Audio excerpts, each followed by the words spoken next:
नमस्कार। कल 18 तारीख को नरेंद्र मोदी जी दुर्गापुर आएंगे और एक बार फिर से उनके जुमलों को सुनने का अवसर लोगों को मिलेगा।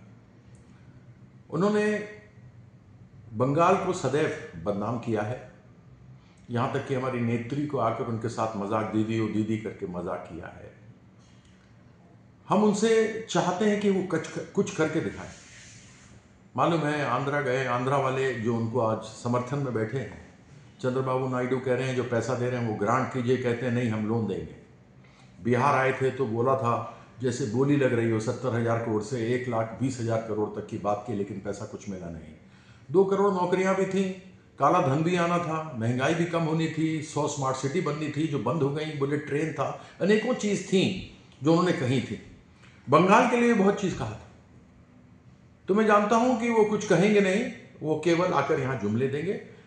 हमारे साथ में बहुत सारी ऐसी चीज़ें हैं जो केंद्र सरकार से सीधी संबंधित हैं।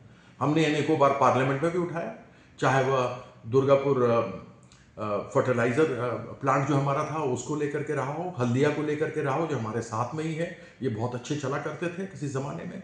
दुर्गापुर स्टील प्लांट को आगे बढ़ाने वाली बात हो, MAMC जिसको कि इनके 3 सेंट्रल गवर्नमेंट की जो एजेंसीज हैं, PSUs हैं, उन्होंने शेयर्स खरीदे लेकिन MAMC पर कुछ नहीं हुआ। BOGL भारत ग्लास लिमिटेड जिसका ग्लास सबसे बढ़िया पूरे देश में माना जाता था, उसके बारे में कुछ नहीं कहेंगे। ये सारी जमीनें 1 रुपया प्रति एकड़ प्रति साल के दाम पर इनको दिया गया है, बहुत ही सस्ते में दिया गया है, राज्य सरकार ने यह दिया। उसके साथ ही 2.1 लाख करोड़ 2022 से इन्होंने पैसा दिया ही नहीं बंगाल को, जो हमारा हक है। इसमें GST हम लोग सबको 18% GST देते हैं, आप देखते होंगे। SGST मतलब स्टेट का GST 9%, IGST मतलब इंडिया का 9%, वो पैसा भी नहीं दिया। यहां तक कि मनरेगा मिनिमम गारंटी जो होता है मजदूरों का, वो नहीं दिया। वह हमारी नेत्री ममता बंदोपाध्याय ने 20,000 करोड़ रुपया निकाल करके सभी लोगों को दिया है, जो कि देना केंद्र सरकार नरेंद्र मोदी को था।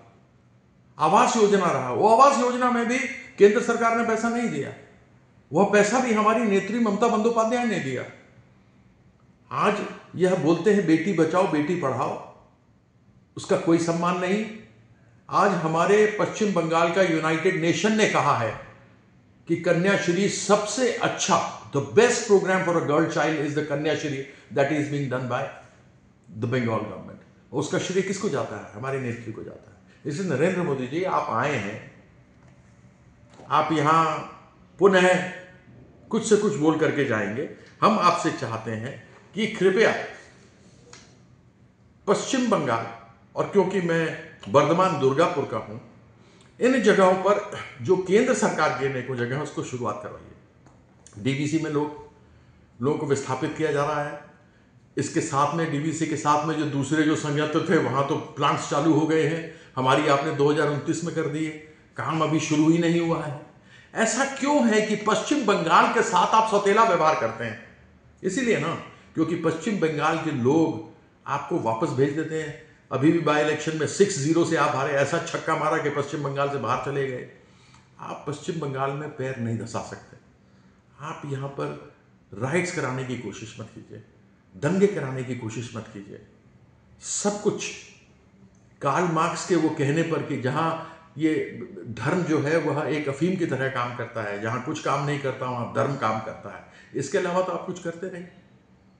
इसलिए मेरा आपसे अनुरोध होगा कि मैंने आपके सामने जो जो चीजें सामने रखी हुई हैं उसके लिए आप कृपया कार्य कीजिए, जिससे कि हमारा जो हक है, हम कोई भीख नहीं मांग रहे, हमारा जो हक है, पश्चिम बंगाल का जो हक है, और विशेष रूप से वर्धमान और दुर्गापुर की जो समस्याओं को लेकर के मैंने आपके सामने बात रखी है, क्या उस विषय पर नरेंद्र मोदी जी आप कल बोलेंगे?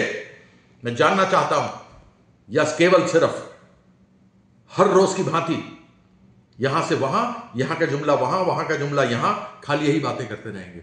मेरा यही आपसे अनुरोध है कि कल दुर्गापुर आए तो कम से कम सच बोलकर जाएं, झूठ न बोलें, क्योंकि आपके जुमले और आपकी सब आदतें लोग समझ चुके हैं, भारतीय जनता पार्टी को जान चुके हैं। RSS जो देश की सबसे बड़ी गद्दार थी, जिसने आज़ादी में भाग नहीं लिया था, आप उसी पार्टी के उसी RSS की भारतीय जनता पार्टी है। इसलिए हमें मालूम है कि आपसे हमको कुछ अपेक्षा नहीं रखनी चाहिए।